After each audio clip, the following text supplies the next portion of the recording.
I think also what the fact that the San Diego incident, because Alan does reference that in the movie, you know, it's like I can see how like I can tell the way they wrote Alan. It was meant to be kind of like a celebrity, kind of like like a de facto celebrity Mm-hmm. because the thing is like he had to keep quiet about Jurassic Park. He had to keep quiet about it. It wasn't until the San Diego incident, and I truly wonder like what he was thinking like when he heard that Ian of all people, Ian was involved in that whole predicament. I really wonder what Right. he was thinking. But the point is he was finally able to open up about it. Right, he was able to speak his piece about it too. He had to have heard what happened to Ian about him losing his credibility and whatnot. He had to have heard. Yeah, I mean, stuff like that. Just stuff like that makes the news. Like, okay, yeah, world-renowned chaotician, mathematician slash chaotician makes claims of dinosaurs, against billionaire company, engine, stuff like that. Yeah, that makes the news. like you know, making bold accusations of some biological preserve somewhere out in the middle of the Pacific Ocean. It's like that's crazy. Like you'd never believe that. Right. And the Like only thing he didn't have nothing to as evidence. You need like something to follow. You need to give people a paper trail to follow. And they didn't have none of that. nothing, nothing. But then Hammond does give that, and I think Hammond also does feel responsible also for Ian's predicament too. I think he feels like that he is partly responsible because of the fact that because there is no way for him to like prove himself, because there is no way to like prove that he's right, and not to mention I think Hammond as well doesn't really want to reveal to the public. He wants to, but like not like that, not like the San Right. Diego incident.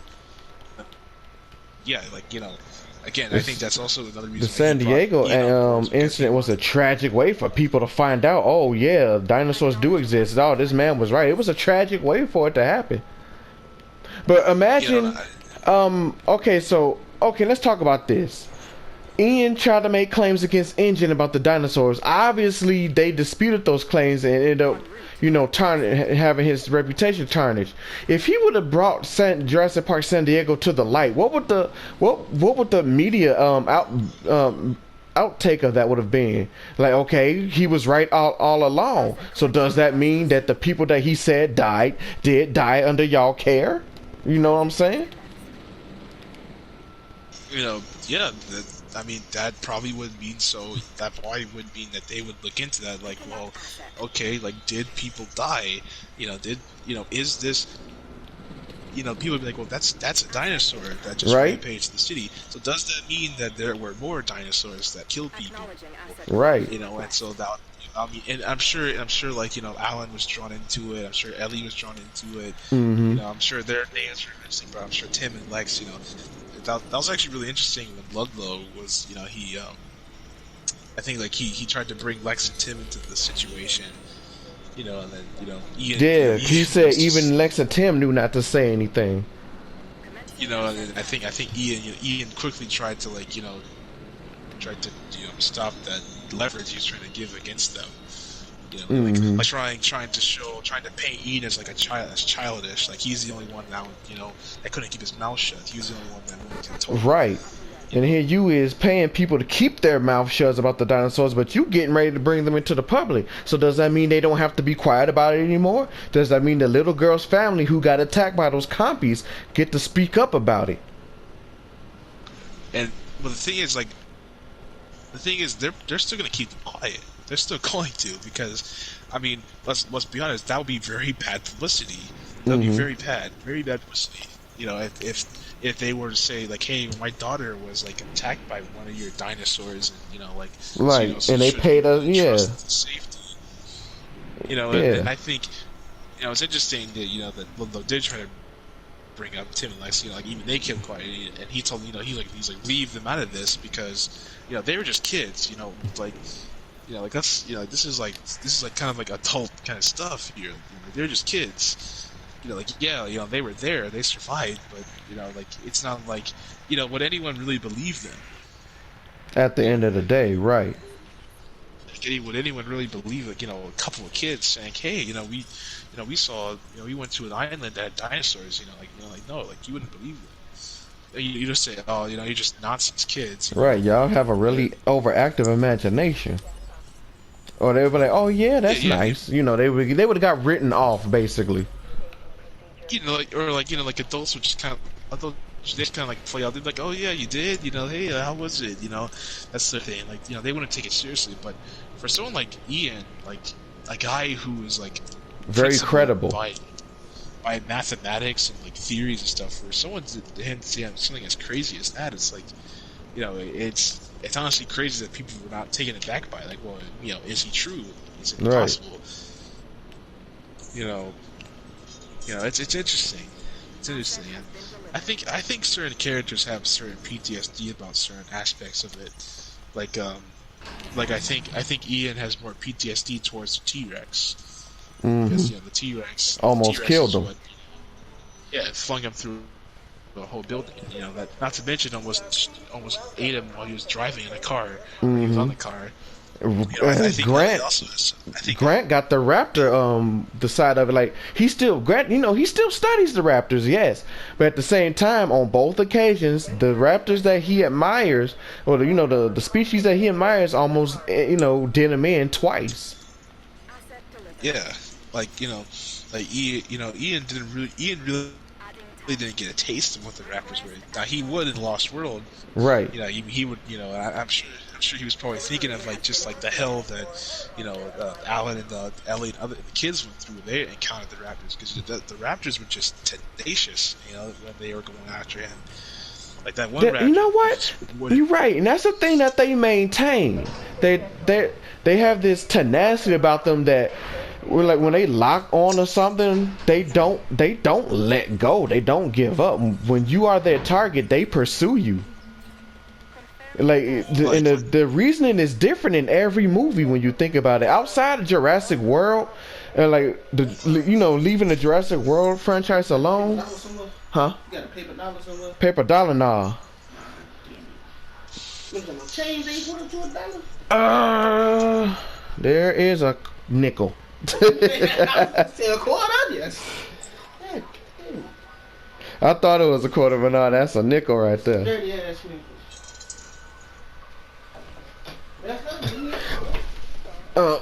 Yeah, like leaving the Jurassic World franchise, alone, because their handling of the raptors was entirely different than what honestly we're all used to. Jurassic Park 1, 2, and 3 showed different, the different tenacity levels of the raptors. Like the big one, she was determined to get out, and when they got out and started to do their thing, they didn't let go. Like, they pursued them throughout that whole visitor center. They followed Ellie from the bunker all the way to the visitor center, and they kept it up. Not to mention, she was dedicated to take down that whole T-Rex. Right. Like, when she saw that, she was like, you just killed the rest of my crew. You're going down. Right. I'm going to kill you. Like, she was right. Their tenacity and determination is unparalleled. Like in Lost World, they really bogged down on them in that worker village. Like, they weren't giving up, even though Sarah and Kelly had locked themselves in that building. They looked for another way in, and they found it. They started digging. And in Jurassic Park 3, they stole them eggs. They would not drop it. You got my children. I'm not dropping this until I get my kids back. That reminded me of when I think it was funny. Like my dog, she would whenever she hear people outside, she would bark, and she would snort and breathe air under the door. It kind of reminded me of that. And I was like, it reminds me of the raptors in the Lost World. They were just breathing hard, and they were just scratching. Right. Yeah. Sure did. Just that animalistic kind of just that drive. This is what I must do, and I'm going to do that until that task is complete. And that's the way they handled the animals in the first trilogy. Honestly, I have to say it was done way better than it's being handled here in the second trilogy.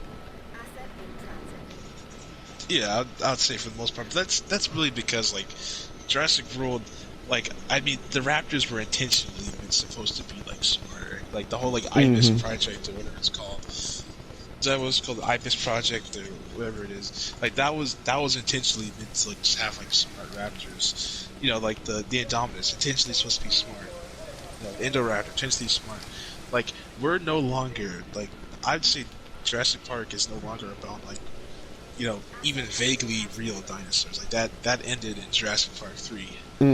Like this is a new era of where like, you know, it's no longer like it's no longer just the beauty and, you know, even the horror of real dinosaurs. It's just now it's now just, you know, like, you know, now it's just the like what's left to do with them. Right. In Jurassic Park, it started with nobody but a select small group knowing about them existing, to, you know, everybody knowing that they existed. And then in Jurassic World, they took that slider of everybody knowing that they existed, pushed it over some more, that it got to the point where now, okay, they're here with us. Yeah, like it's almost like normal now. Like it's like, you know, and that's the thing I like about Lost World, is it is extreme. Like without that movie, like without that simple change in the climax, the whole entire trilogy or entire series going forward would be different. Because like you know, and you know, like that, just that ending establishes that like now the public knows. Like it's a pretty pivotal point in the canon timeline. Cause like this was, you know, and I have to say that it was a pretty, you know, horrific way for the public to find out, but you know, that's just how it was. You know, they knew that, you know, the dinosaurs were real. That Ian was not, he wasn't nuts. Right. He was, you know, he telling the truth about this whole thing. You know, then that spills over to Jurassic Park 3, you know, and how, like, the whole movie would not have started if it wasn't for them knowing about the dinosaurs on the island. That's true. Like the whole like, dinosaur.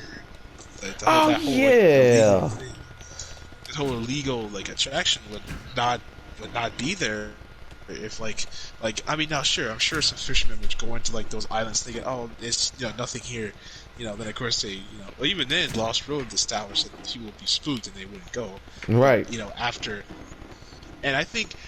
And that's, you know, I like the lore behind that, because, you know, the lore, you know, when you find out the lore behind the islands and the people getting spooked and not knowing it's the dinosaurs, they think it's probably like the legends, you know, the actual legends of La Cinco Muertes. But what they were actually hearing that whole time was the fauna of the new fauna of the island.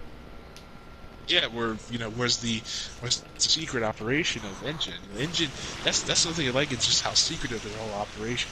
Like it was like no one, like it was a very secretive, very covert operation. Like, you couldn't, like no one knew. Like it was, you know, it was very secretive. That's something that I think Hammond also kind of mentioned a lot in Trespasser.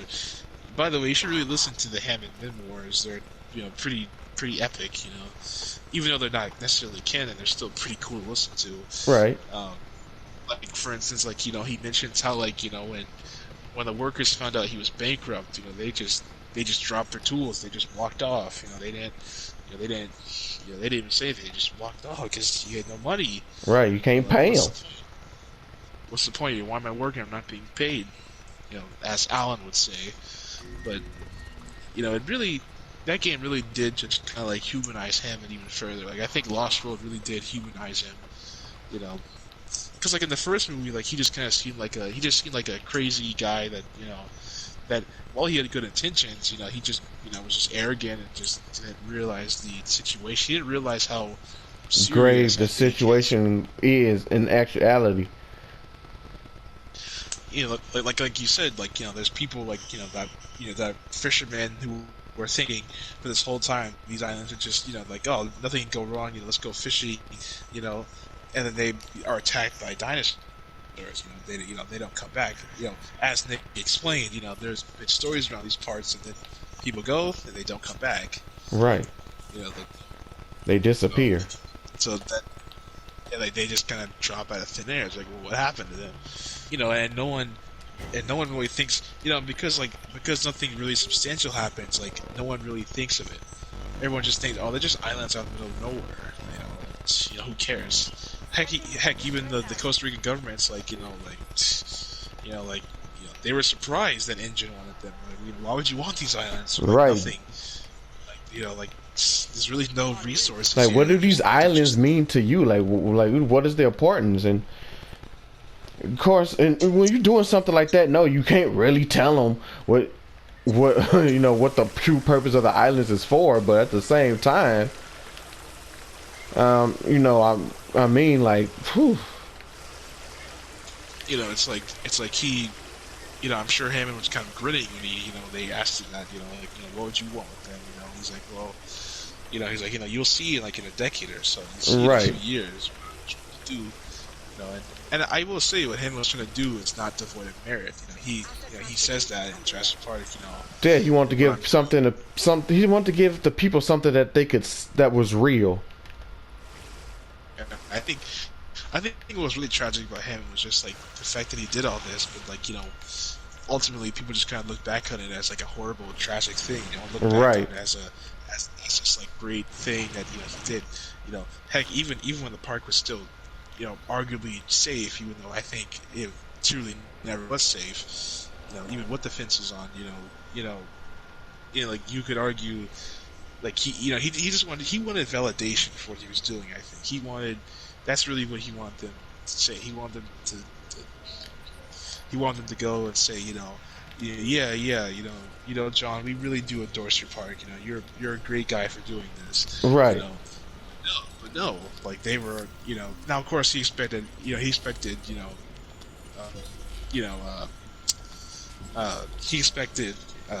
Ian, how can I forget your name?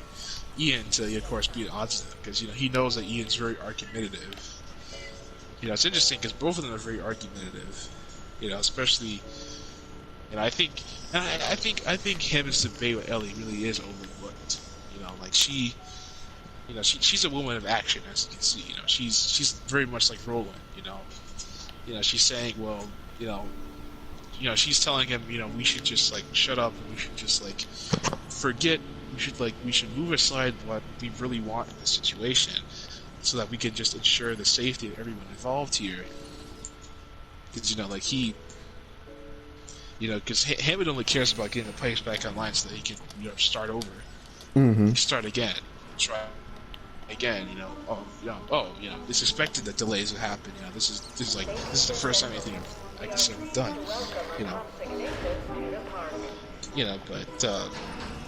But she's saying, well, we should just worry about our loved ones at this point. Right. Because they're out there.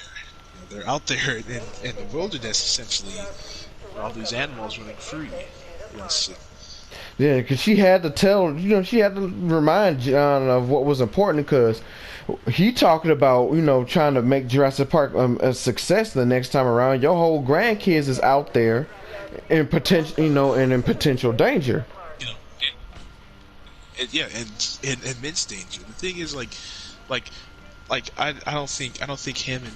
See, the thing is, Hammond is someone who's he's very, I guess, kind of kiddish. Like he doesn't think like a normal person would. Like he sees it as like, oh, this is like really cool and stuff, weird dinosaurs. But like he never fully grasps the seriousness of his work.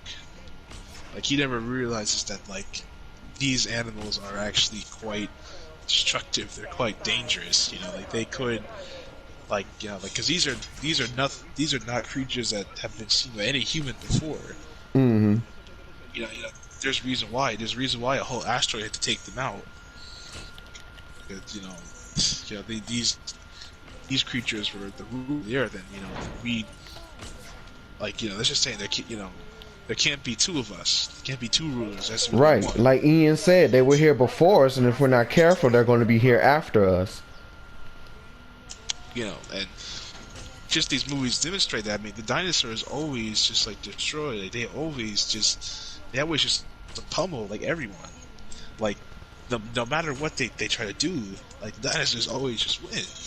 Right. Because it's because they represent this primal force of nature that proved to be a successful way of life. Yeah, like Godzilla, and I like that because as you know, Godzilla was originally in his original inception, he was just supposed to be like a representation of nuclear power, Mm-hmm. which is also like another kind of, it's also kind of like, you know, this unstoppable thing that has these, you know, just countless effects to it.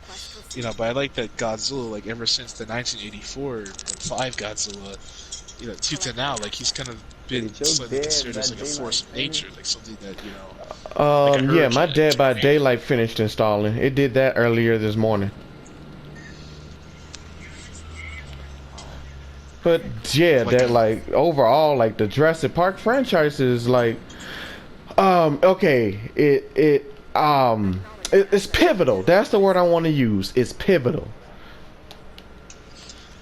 yeah, it's very, very pivotal, and I think, you know, this franchise is very mentally stimulating just to talk Mm-hmm. about,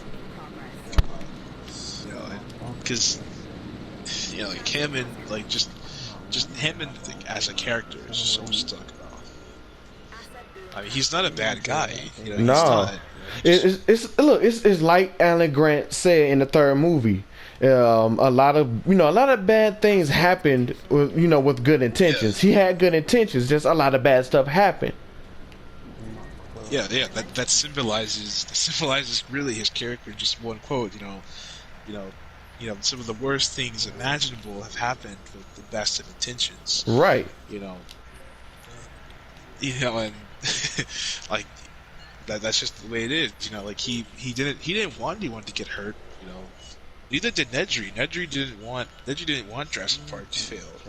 He just Nedry wanted the simply just money. He just wanted to make more just money. wanted He was just fame. being greedy, and it cost him his Like, life, and like ended up causing the ultimate downfall of the park. yeah, you know, because at the end of the day, I truly believe, like, you know, I believe Nedry's like, you know, I don't think he wanted anyone to like get hurt. That wasn't the plan. The plan was to like get the embryos to the dock, and get back and get the park under control, and you know, prevent a disaster. Mm-hmm. You know, some people think he would have got on the boat and left, but no, that's just too obvious. That's very sloppy. You know, Nedry's not the kind of guy that would do all this planning just to have a very sloppy, you know, escape, or have a very sloppy No, he was doing sort of. corporate espionage. So I mean, he probably would have. Probably, I don't want to say he would have gotten the boat and left to come back. Like he probably would have evacuated. Well, no, he probably couldn't have evacuated because he's the only one that knows. Besides Ray Arnold, he runs the system, so he would have had to stay. He probably would have had to stay there, but he would have stayed there regardless because this is not the point of you're committing corporate espionage, but you're getting paid for it. So the longer you can stay there and successfully help Biosyn re-engineer Engine's assets, the more valuable you'll be. So yeah. Yes, the fact that they're, not to mention the fact that they're referred to as assets, you know, not animals. Doesn't make Right. any sense. You know, again, like as Ian said, you know, the sheer lack of humility here is just, you know, staggering. You know, the fact that that Gennaro is just like it's almost like he's licking his fingers with like cash or something. You know, he's like he's just so happy thinking about all the money they'll make. You know, Right. Ian's like, well, Ian's just like, like you all just don't have any humility, do you? You know, I don't think Ian's trying to like virtue signal, but Ian's just trying to like say like, like this, like you don't realize that you all are pretty much like you all are just doing something that is just not right. That's just not right. It's not right. You're all